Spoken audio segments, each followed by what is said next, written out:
बड़ी खबर पंजाब से। पंजाब बीजेपी के अध्यक्ष सुनील जाखड़ ने बयान जारी कर कहा है कि पंजाब में बीजेपी अकेले चुनाव लड़ने जा रही है। पंजाब में बीजेपी और अकाली दल के बीच गठबंधन नहीं होगा। पंजाब में बीजेपी अब अकेले लोकसभा चुनाव लड़ेगी। बीजेपी के प्रदेश अध्यक्ष सुनील जाखड़ ने इसकी पुष्टि की है। सुनील जाखड़ ने वीडियो जारी कर इसकी घोषणा की है। भारतीय जनता पार्टी पंजाब ਦੇ ਲੋਕ ਸਭਾ ਚੋਣ ਕੱਲੇ ਲੜਨ ਜਾ ਰਹੀ ਹੈ।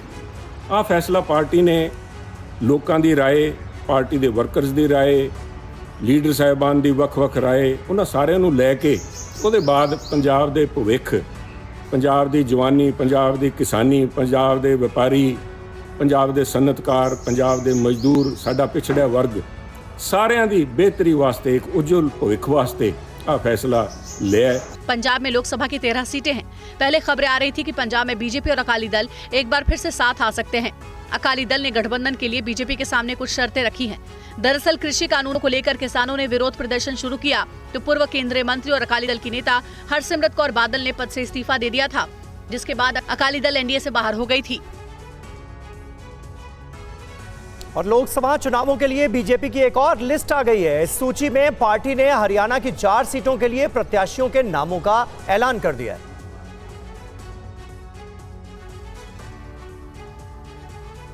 बीजेपी ने हरियाणा में एक बार फिर सभी को सियासी तौर पर चौंका दिया। रोहतक की सीट पर मौजूदा सांसद अरविंद शर्मा को रिपीट किया गया। बाकी 3 सीटों पर पार्टी ने नए चेहरों को मौका दिया। इनमें हरियाणा के मौजूदा मुख्यमंत्री नायब सैनी की सीट कुरुक्षेत्र भी शामिल है। पार्टी ने इस सीट से पूर्व कांग्रेस नेता और उद्योगपति नवीन जिंदल को टिकट दी है। जिंदल पहले यहाँ से सांसद रह चुके हैं, बाद में चुनाव हार गए थे। जिंदल 10 साल बाद फिर से अपने क्षेत्र में सक्रिय होंगे। बीजेपी में शामिल होने के कुछ ही देर बाद उनकी उम्मीदवारी का ऐलान हुआ। वहीं बीजेपी ने हिसार की सीट से मौजूदा सरकार में मंत्री और रनिया से निर्दलीय जीते रणजीत चौटाला को उम्मीदवार घोषित किया है। विधायक रहते हुए बीजेपी में आए हैं। रणजीत चौटाला और नवीन जिंदल को बीजेपी में लाने के पीछे पूर्व मुख्यमंत्री मनोहर लाल की रणनीति मानी जा रही है। बहुत अच्छी एंट्री है, दोनों का अपना एक बहुत अच्छा प्रभाव है।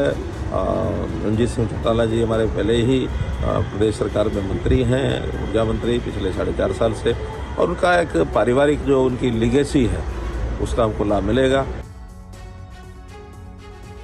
लोकसभा चुनाव से पहले कर्नाटक में बीजेपी और जेडीएस ने हाथ मिला लिया है। सीटों का बंटवारा भी हो चुका है, लेकिन जमीनी स्तर पर स्थिति कुछ और ही नजर आ रही है।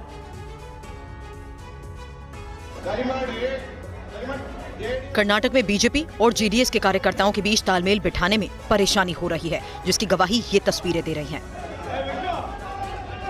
दोनों पार्टियों के नेता और कार्यकर्ता एक दूसरे से अलग रहने के आदी हैं। दोनों पार्टी पिछले साल के विधानसभा चुनाव में भी एक दूसरे के खिलाफ लड़ी थी। दरअसल कर्नाटक के तुमकुरू में एक संयुक्त जनसभा का आयोजन हुआ, जिसमें बीजेपी और जेडीएस के नेता शामिल रहे। इस दौरान जेडीएस विधायक एमटी कृष्णप्पा ने बीजेपी नेता कोंडाजी विश्वनाथ पर उंगली उठाई। उन्होंने कहा कि 2019 के लोकसभा चुनाव में उनकी हार के लिए कोंडाजी जिम्मेदार थे। इस आरोप के बाद दोनों तरफ से जमकर बहसबाजी शुरू हुई, एक दूसरे पर हमले हुए। कोंडाजी विश्वनाथ पहले जेडीएस में ही थे, बाद में बीजेपी में चले गए। कर्नाटक की कुल 28 सीटों पर 2 चरणों में मतदान होगा। यहाँ दूसरे चरण में 26 अप्रैल को और तीसरे चरण में 7 मई को वोट डाले जाएंगे। बीजेपी 25 सीटों पर चुनाव लड़ रही है, वहीं जेडीएस को कर्नाटक की कोलार, हासन और मांड्या लोकसभा सीट दी गई है। एक वोट एक नोट के नारे के साथ कांग्रेस प्रत्याशी प्रताप सिंह खचरियावास ने मैदान में उतरने का ऐलान किया है। उनकी ओर से कहा गया है कि हमारी आर्थिक स्थिति सही नहीं है। पैसा ढीला तो नहीं है, लेकिन लोगों का प्यार और समर्थन मुझे मिला।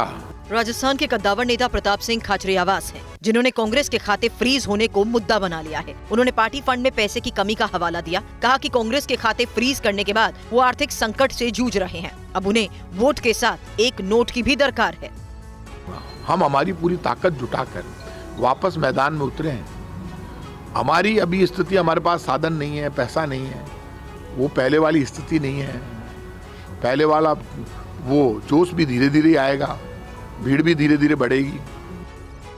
खाचरियावास के इस बयान को बीजेपी ने राजनीतिक स्टंट बताया। पिछले दिनों ये पहला मौका रहा जब पार्टी आलाकमान सोनिया गांधी, अध्यक्ष मल्लिकार्जुन खड़गे और राहुल गांधी एक साथ मीडिया के सामने आए, जिसमें उन्होंने आरोप लगाया कि बीजेपी ने चुनावी चंदे के जरिए अपने अकाउंट और उनके अकाउंट को सीज कर दिया है, जिसके बाद कांग्रेस नेता इसे भुनाने में जुट गए हैं।